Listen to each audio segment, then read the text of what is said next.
Listen to this episode if you are trying to find ways to stay motivated in your business when life gets in the way, when things get slow, or when it starts to feel a little frustrating. This is going to be a coaching sessions episode. This is something that was submitted by one of the community members, and it's honestly a question I get asked a lot is how do you stay motivated? How do you stay disciplined? And when things start to get slow, when inspiration starts to dwindle, how do you keep going? First things first, I want to normalize this. Motivation and inspiration ebbs and flows throughout the year all the time. Maybe it's the winter, maybe the sun hasn't been out in, we all know, far too many weeks, and you're starting to feel a little like you're dwindling, you're withering away. Today we're going to talk about the things that I believe in an emotional as well as a tangible sense of how to keep that motivation going and how to stay very disciplined when you have a busy life, you have a lot of things going on. How do we do it all? As well as just when inspiration starts to feel like it's lacking a little bit. This is a coaching sessions episode, so this was submitted by one of you throughout the Small Business Cafe. She said, my biggest struggle currently is finding and keeping the motivation to keep going. I'm a stay-at-home mom, a homeschool mom, and I'm also an Enneagram 9 with decision fatigue, and I struggle to keep all the moving parts moving. How do you do it? Now, I did answer this in a Q&A episode with just like a couple of minutes and a couple of things in there. And honestly, it kind of stuck with me and I wanted to dive deeper into it in a full episode. So this is what we are doing here today. Before we really dive into the emotional and the tangible, I just want to take 10 seconds to say hello and welcome to anybody that may be new here. I'm your host, Madison Page. I'm the host of the Small Business Growth Podcast.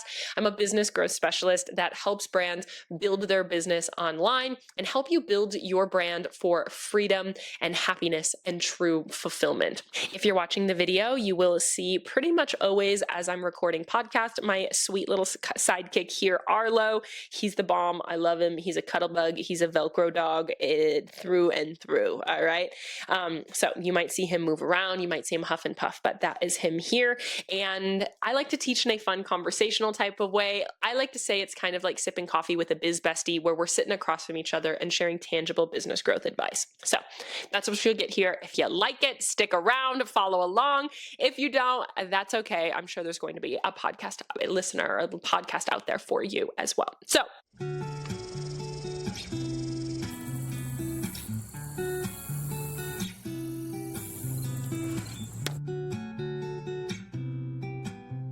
when we talk about motivation and inspiration, there's some advice that I could tell you that's a very like emotional, kind of like woo-woo feminine advice, as well as there's like tangible tips and tricks. First, I want to say from an emotional standpoint, I have been somebody that has been diagnosed with CPTSD for being overworked as a kid at my family's business. I am somebody that has felt intense burnout to the point of like wanting to be in a hobbit hole for weeks at a time for like many years over and over and over again. And I had to crawl myself out of a lot of like motivational holes, a lot of inspiration holes, as well as I've now run this business for 5-6+ years.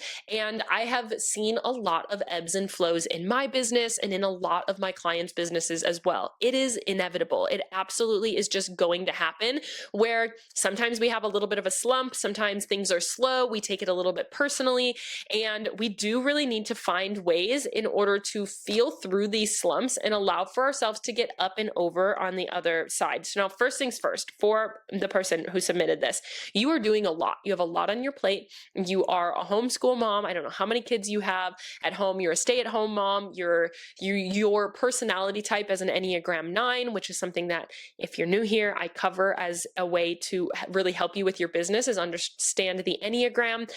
The Enneagram 9 does have decision fatigue. You definitely do. You like a little bit of structure, and you don't really want to have to make all of those decisions. You like to avoid anything that just isn't kind of like a pleasure at the end of the day. And so there are going to be some things here, just like innately in what you have.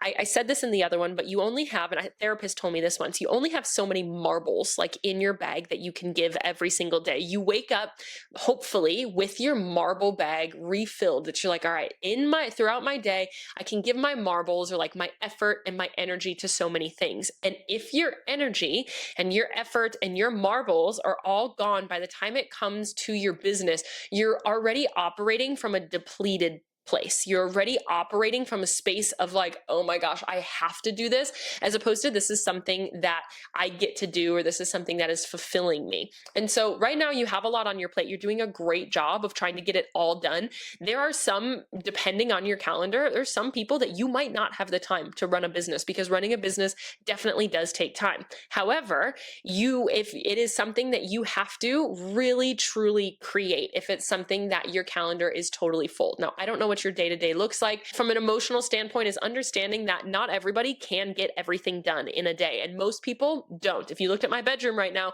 there's clothes everywhere. There's always, there's always something. There's an opportunity cost with everything that we're doing. So if you have to take time away here, it's allowing you to take time in this other space, but it means you're stepping away somewhere else. A lot of times we have to be able to create it in other spaces. You can only do so much in a day. We only have so many hours in order to not deplete ourselves. Again, if you know my story at all, I really like to teach a balanced and fulfilling way of life.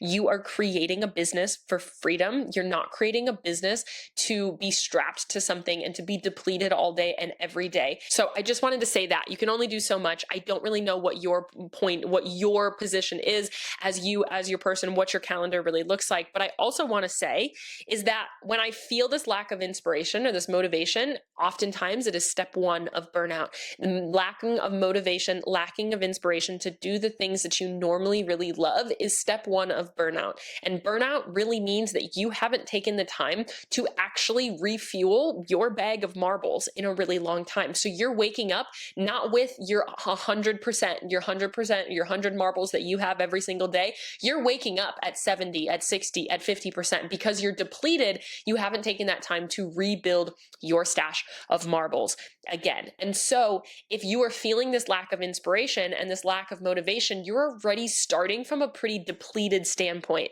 which means we actually have to do something that normally doesn't quite make sense. Is I want you to actually take time away from your business for a little while. If you're consistently feeling this, or honestly, if you just start to feel this by Friday, I want you to take the weekend off of your business. I want you on the weekends that I feel, the end of the week when I feel like, holy cow, I haven't been able to shut my brain off, I am not going to be somebody that pushes through that weekend, because then on Monday, I am then running from 50%, from 50 of my 100 marbles.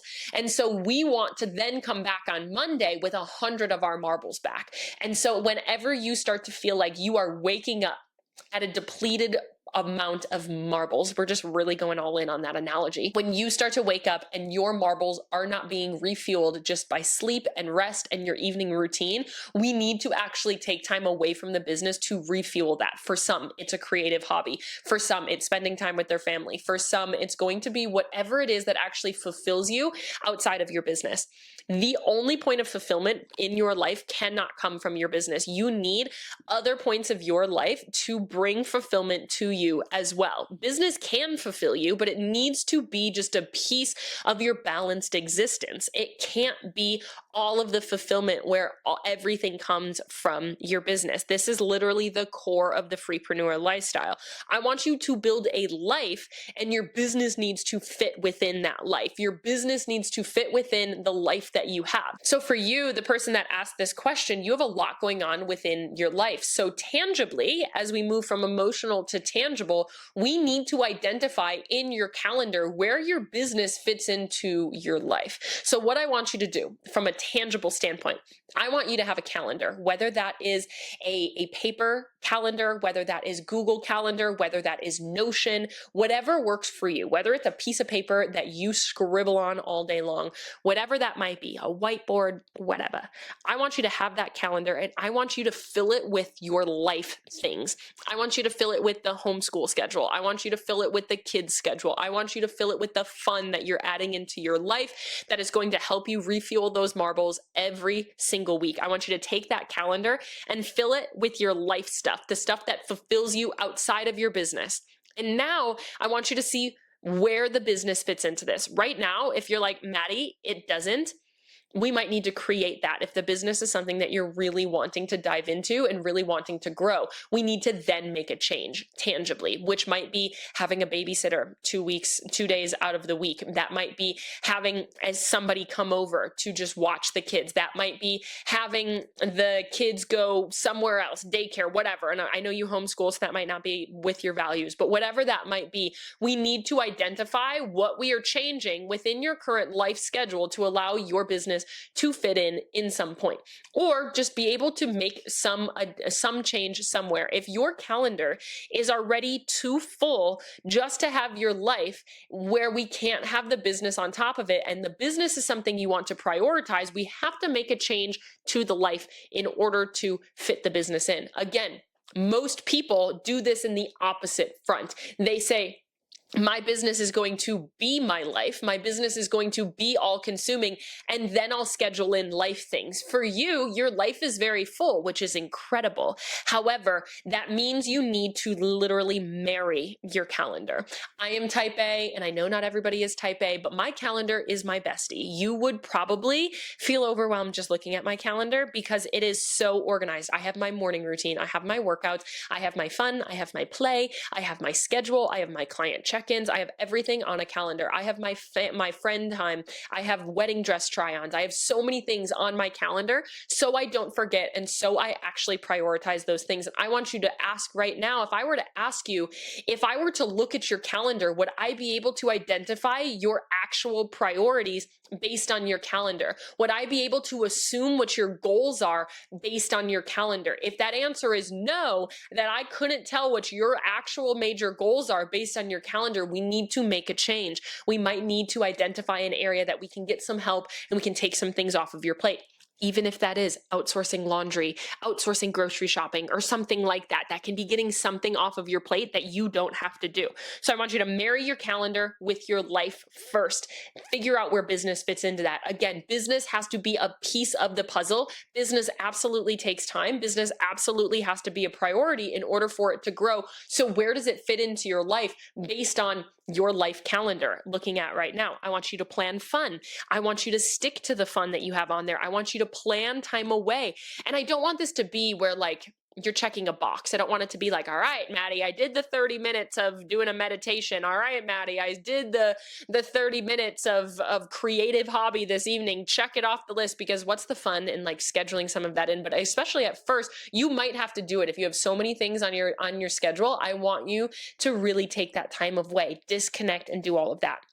The next one is you need to be incredibly rigid with the non-negotiable time that you actually are working on your business. That is time that you are at work. If you need to tell people, nope, I'm working between those hours. I work between those hours. I had to do this in my business because I got a little loosey-goosey with it, to be totally transparent. I started doing coffee dates at 11 a.m. 2 to 3 days a week. And then all of a sudden your coffee date or your co-working date with my really good friends started to be a little chit-chat hour, and I wasn't getting my things done. So I said, nope, I have to work during those hours. I say that all the time. Just because you're a business owner doesn't mean that you don't have to work during certain hours. You can say, nope, sorry, I have to work during those hours, and that is okay. So again, whether that is 8 to 10 p.m. or 5 to 7 a.m. or 1 to 4 p.m. when you have somebody come over and help you with something or something along those lines, how can you be incredibly rigid and stick to that? For some, that's a Saturday morning when their husband can watch the kids because he is not out working or whatever that looks like. Everybody's situation looks a little bit different. Next is you need to know what you're doing is the most effective thing to move the needle. When you have a very full calendar, as you do not have the time nor the space to allow for your efforts to be ineffective. You don't have the luxury of trial and error until you figure it out. You need to be somebody that knows what you're doing, and when you're doing it, you are doing the absolute best thing that you could be doing to actually see the results you're looking for. You need to know a content strategy better than anybody else, because somebody that is kind of like tiptoeing around, playing around, they have a lot of time to test content and see what works, try to DIY and trial and error their way to success. they have that luxury. If you have a full calendar like this and you only have a certain amount of hours a week in order to really work on your business, you need to know those 5 hours a week are the most effective hours that you have. You need to know that those 5 hours a week are the strongest thing that you can do every single day. You need to know that they are strategized, that they are effective, and that they are actually producing the result that you want. So you, more than anybody else, when your calendar is full and you're trying to make the most out of the 2 hours a day you're able to spend on your business, you need to know that what you are doing is actually effective and is getting you the result that you're looking for. Last but certainly not least is you need to have planning and organization and scheduling down to a T. You need to have planning sessions regularly and never skip a Sunday evening power hour. Again, you need to know that your time is being absolutely utilized to the fullest, and that is including the time that you get to enjoy and refill your bag of marbles. And so that means that the 1 hour you take to plan your week on a Sunday evening to really ensure what does your calendar look like, time block out your calendar, what are we doing for fun this week, what type of content am I creating? Can I get some of the sand activities out of my list? If you don't know that, go listen to my episode all about the Sunday evening power hour. Those little tiny tasks that take you 5 to 10 minutes, how can I crank as many of them out in 60 minutes that I have right now? You cannot afford to skip a Sunday evening power hour. When you are feeling like your schedule is very full, how do you get everything accomplished? It is on you to actually be more scheduled, to be more rigid, to really maximize the amount of things that you have on your list. Now, you're really asking two questions here. When you say, my biggest struggle is finding and keeping motivation to keep going, is it finding and keeping the motivation, or is it actually finding the time to do it all? So when you say, how do I keep all the moving parts moving? How do I do all of these things? I have a lot going on, versus the motivation. To me, if you are asking, how do I find the time for it? My answer to you is you have to make the time. You have to be a little bit more structured with your overall calendar, and you need to literally marry that calendar and ensure your time is as effective as absolutely possible. If you're asking me, how do you find the motivation to do it? That is a lack of motivation points to burnout, which to me says there's either too many things on your list or you're not actually taking time away from the obligations that you have to actually refuel. And so these emotional versus tangible things hopefully help you solve both of them. You have to kind of take what makes sense for you, because again, I don't know your full situation. But what I want you to see is that a lack of motivation, a lack of inspiration is normal, but it means that you have to take time away to refuel your bag of marbles. If your bag of marbles is refueled and you're like, how the heck am I supposed to get all of these things done in one day? That's a time management question. That means you need a more structured, a more rigid schedule, calendar, planning sessions more often. You are doing an incredible job. You really do have a lot on your plate. And there are people out there like myself, admittedly, I don't have kids. I'm not homeschooling kids. I work every single day, pretty much all day, on my business until it's time for me to go do other things and fulfill my life. And so my life looks very different than yours. But when I work with clients, babies and children, and letting me see their snacks and their art projects are a regular thing in my client calls, because many of my clients are in your position. They're stay-at-home moms. They have 2 kiddos at home with them all day long. They're working on their business. They're doing the home thing. They're doing all of this stuff to try to run the house as well as build and run this business that they're so excited about. Realize you guys are superheroes. That is a lot on your plate. These are the things that I do to work with my clients through that, as well as really ensuring that their actions are the most effective thing that they could be doing. If your business is something you really want to do, you want to go all in on, it's going to take time. We need to have time on your calendar to build your business. Now, if you're lacking inspiration, the last thing I want you to do is just keep pushing deeper deeper and deeper into a hole of burnout. I actually want you to do the opposite. I want you to take time away. I want you to refuel so you can come back a more inspired, a more motivated person. When you lack motivation to do what you're doing, you need to step away from it and you need to come back to it later when your bag of marbles is at 100% again. I need you to identify what fills you up. I need you to identify what refuels and refills your bag of marbles. And I need you to then make a regimented time to do both of those things, to work on your business as well as refill your bag of marbles. Because with a very full calendar, you need to know how to do both of those. When we take time away, we actually come back stronger, more productive, more efficient. And when we take that time away and you can actually work from a full bag of marbles, you are able to actually do better work quicker and more effectively. That is what we're trying to get you to do. And that is the overall goal behind everything that we talked about today. This is something we're going to be diving into inside of our cafe, Small Business Cafe. It's a free community all about diving deeper into the podcast, connecting with other business owners, answering your questions, and gaining more added support from me for free. You can click the link in the show notes or send me a DM on Instagram that just says cafe, and I'll just shoot you the link to join us there. I'd love to have you join the conversation that we will be chit-chatting about today in the cafe. If this is something that was really helpful for you, I love to hear about it. Love to hear the topics that you feel that you really resonate towards. Would love to see your schedule. Would love to answer any questions. This is a topic I am very passionate about because inspiration in business is step one to burnout, and I want to eradicate burnout in the life of entrepreneurs, and this is a really great way to start. I hope you enjoyed this episode. Make sure that you are subscribed to the podcast. We put out new episodes every Tuesday and Friday. Send me a DM on Instagram at thisismadisonpage and say cafe. I'll send you the link there, or just let me know if this was something that really resonated with you, if you have a question on it. I love to hear it. I love you. I'm rooting for you. I'm in your corner always, and I will see you in the next episode.